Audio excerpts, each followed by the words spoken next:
So find f if f double prime of x is equal to 12x squared plus 6x minus 4, f of 0 equals 4, and f of 1 equals 1.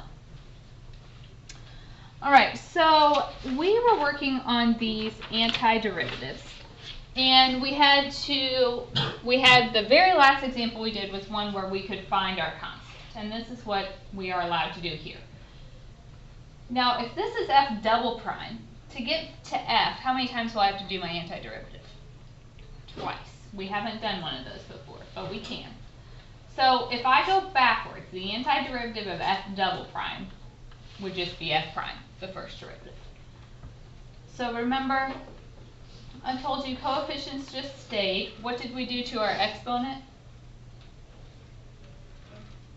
We would add 1, and then we'd have to put a 1/3 in front. So we have a 6, antiderivative of x. This is x to the first, so it becomes an x squared, and you get a 1/2.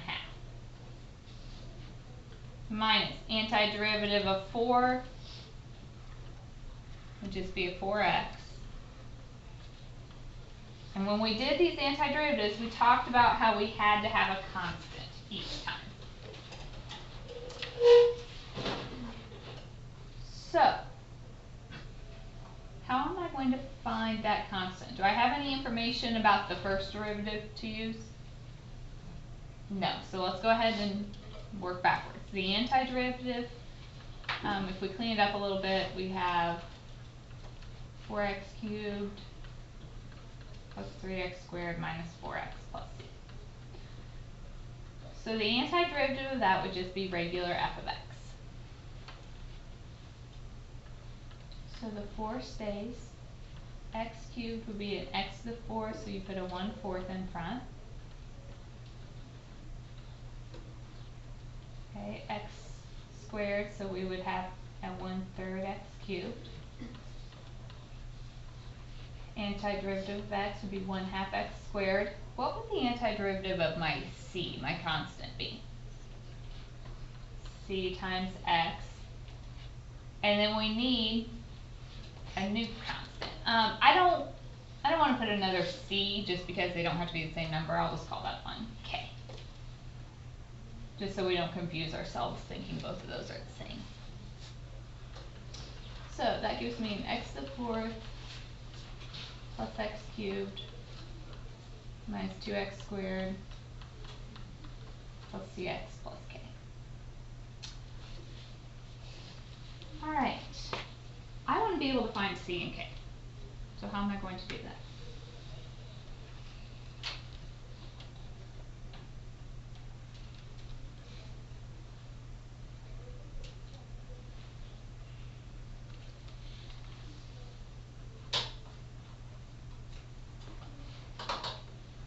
What else did I give you? Read your question.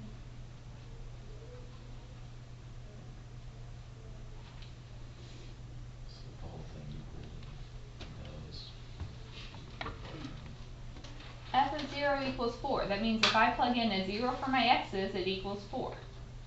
So 4 equals 0 to the 4th is 0, plus 0 cubed is 0, minus 2 times 0 is 0, plus c times 0 is 0. So 4 equals k. That was really easy. Now I know my k value.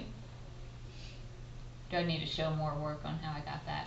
I just plugged in 0 for all my x's. So when I get when x equals 0, I get this.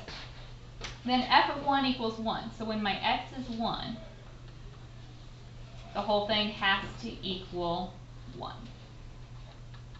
So 1/4 is 1, 1 cubed is 1, minus 2 times 1, plus c times 1, plus my k, which we already figured out was 4. So I have 2 minus 2, c plus 4. So if I subtract that over, my c is -3. So my function is f of x equals x to the 4th plus x cubed minus 2x squared minus 3x plus 4. we've mentioned, we can always check these by doing the derivative and seeing if it works.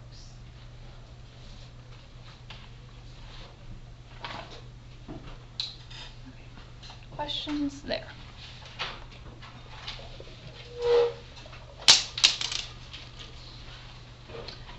We have done example 12 already, so let's go to 13.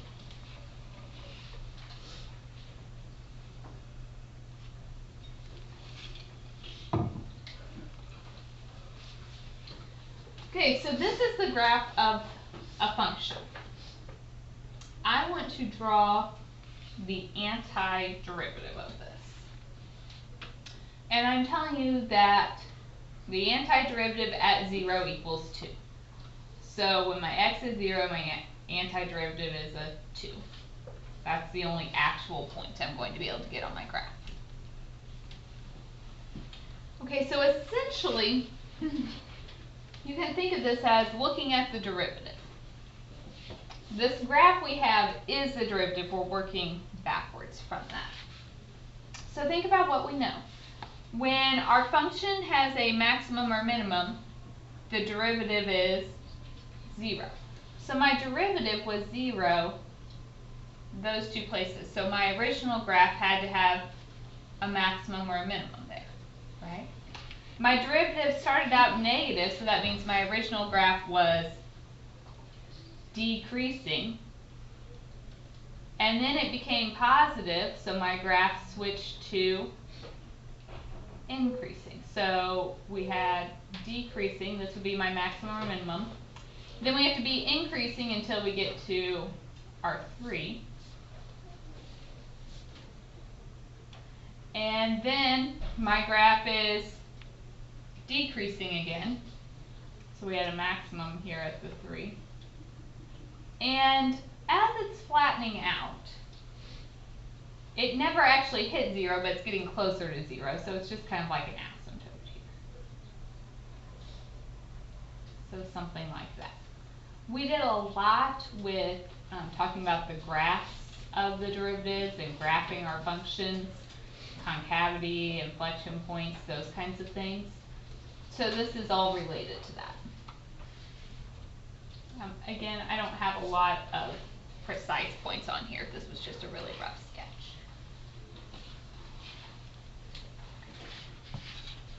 Any questions on that?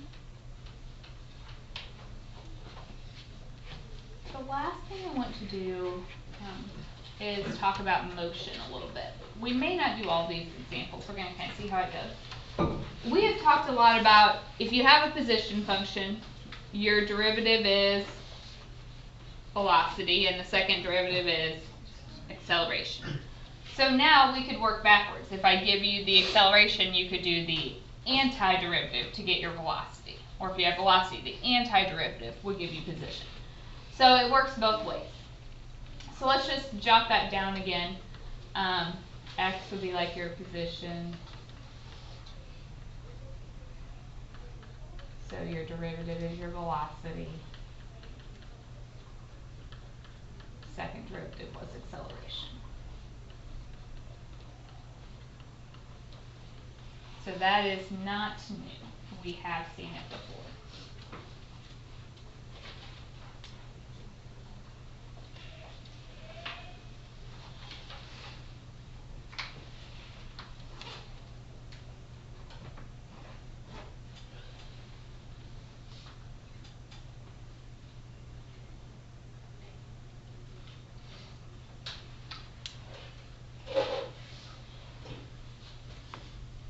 Why don't you guys take a second and see if you can do this one on your own. Okay, just knowing what we do about antiderivatives, see how far you can get with this one before we try it together.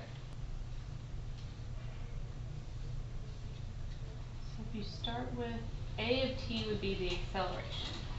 Right? So if I go backwards from that, that would give me my velocity.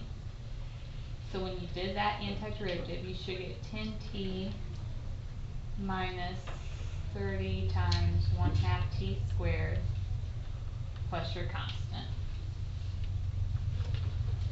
So 10t minus 15t squared plus constant. Did you guys get that part? that antiderivative. Then I told you that v of 0 equals negative 5. So if you plug in a 0 for all of your t's, you get 0 minus 0 plus c equals negative 5. So our constant is negative 5. So our full velocity is 10t minus 15t squared minus 5. I want position. So what do? Antiderivative of this would be 10 times a 1/2 t squared minus 15 times a 1/3 t cubed minus a 5t plus a constant. You could use a different letter if you want.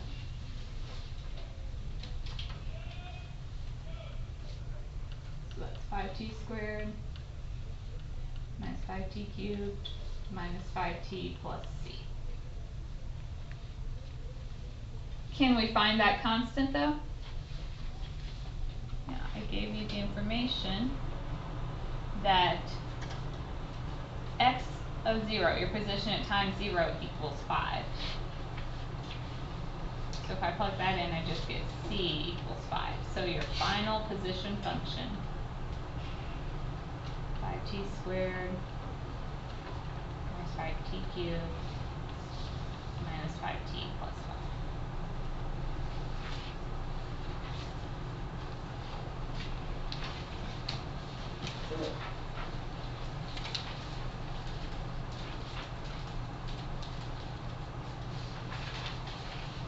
Let's do at least a couple more of these.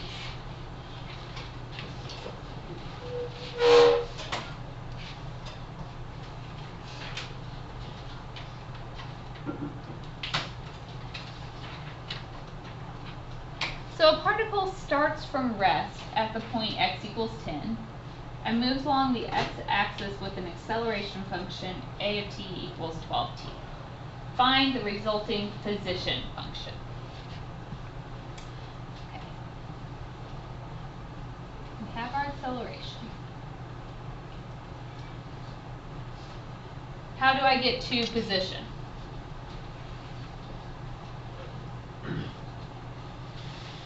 Antiderivative, how many times? 2. So the antiderivative of acceleration would be velocity.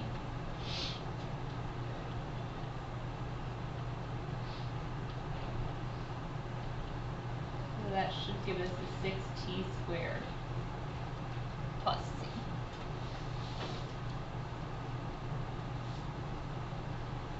Okay. When I said it starts from rest, that tells me that at time 0, what is my velocity? 0. It's not moving at the beginning. So if I plug that in, my v of 0 equals 0. If you put in a 0 for your t, you just get c. So my constant value is 0 here. So our velocity is just 6t squared. So now to get position, we do this antiderivative.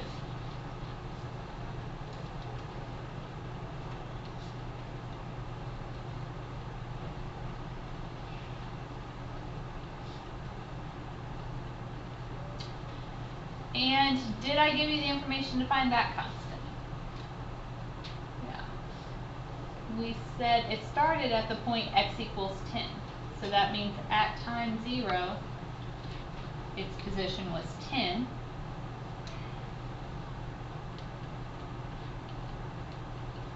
So this constant has to be a 10.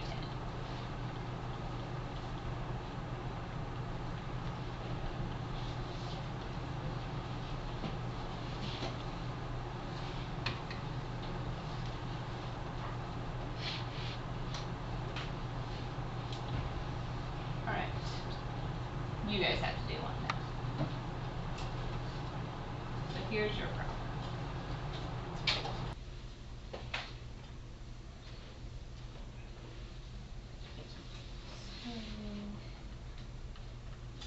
Antiderivative of acceleration is velocity.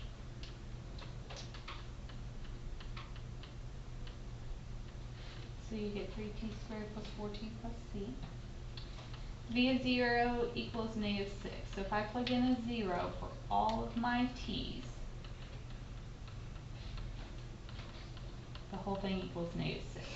So we just get c equals negative 6. So there's our velocity.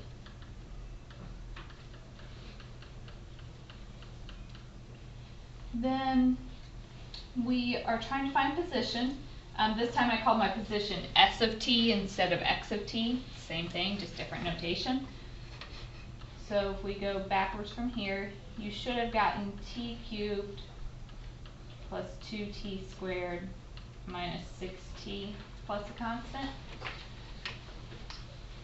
I told you s of 0 equals 9. So if I plug in a 0 for all of my t's,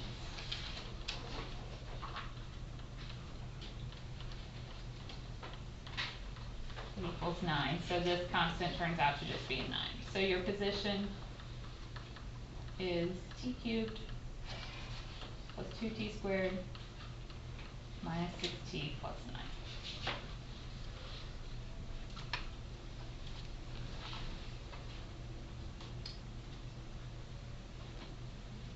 Is that okay? I don't think I'm going to do all of them, but I do want to do the next example just to point something out.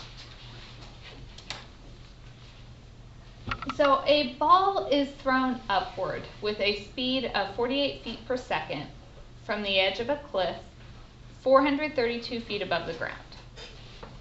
Find its height above the ground t seconds later using the fact that acceleration due to gravity is negative 32 feet per second squared. When does it reach its maximum height? When does it hit the ground? So several questions that I'm asking you. There are different approaches we can take here. One option is to work backwards. I gave you acceleration due to gravity is the negative 32. So then, if I'm asking you questions about the height, what would we have to do? Yeah, we'd have to go backwards, do the antiderivative to get velocity, and then do the antiderivative again to get our height. And that will work. The other option, we have done these problems already. And when we did these, we used this vertical motion equation, negative 16t squared plus v sub 0t plus h sub 0. So there are two completely different approaches, and really we can start on either one. You can start with the acceleration and work backwards, or we can do it like we've always done it and start with our vertical motion and work forwards. Okay, does not matter at all. Just really your personal preference and what's easier. Sometimes the antiderivative approach is harder. And so don't make things harder if we have a better option available to us. Don't feel like you have to do the antiderivative because that's the section we're in. We've already done these a different way. If I say it's thrown upward with a speed of 48 feet per second, what is that? That's your initial velocity. Now if you were working over here, you would say, okay, that means my velocity at time 0 is 48. If I'm working here, that tells me what to plug in for this v sub 0. From the edge of a cliff 432 feet above the ground. So if you're working here, that tells you, okay, my height at time 0 is 432. Over here, it tells me that h sub 0 is 432. So which one do you think it's going to be easier to work with? Probably the right, because we don't even have to do any of the antiderivatives. Okay, the left will get you there, but it's a lot more work. So let's do it how we've always done it. Let's work with the right one. Find its height above the ground t seconds later. Well, that is the first question I asked.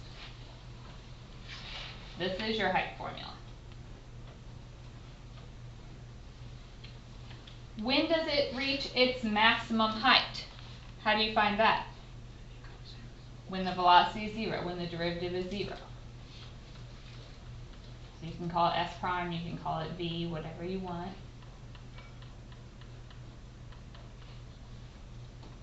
You get 48 equals 32t, divide, and that would be 3 over 2 seconds. So it takes 1.5 seconds to hit its maximum height.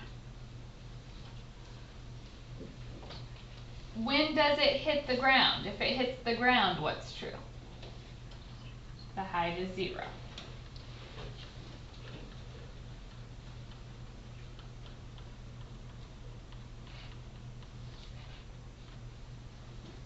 I don't know that this is going to be a nice one. We could divide everything by negative 16, couldn't we? And there's a positive t squared. 48 divided by negative 16 is negative 3t. 432 divided by negative 16 is negative 27. Is there anything that multiplies to negative 27 and adds to negative 3?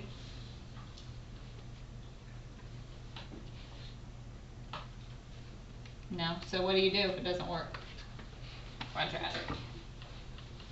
Opposite of b plus or minus the square root of b squared minus 4ac all over 2a. So I'm just going to put all this in my calculator.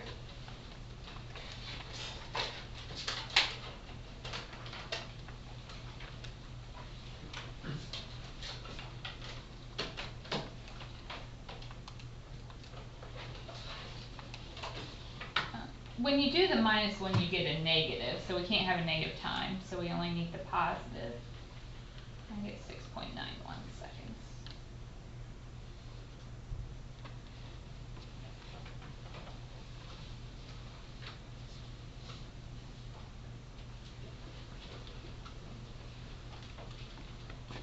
So I just put this one on there intentionally to show you sometimes your old strategies are easier. You don't have to use the antiderivative all the time. I'm going to stop here because I want to give you guys time to work on homework. So we've already done the 1 through 17 odd. So we just have this portion. And we'll turn it all in.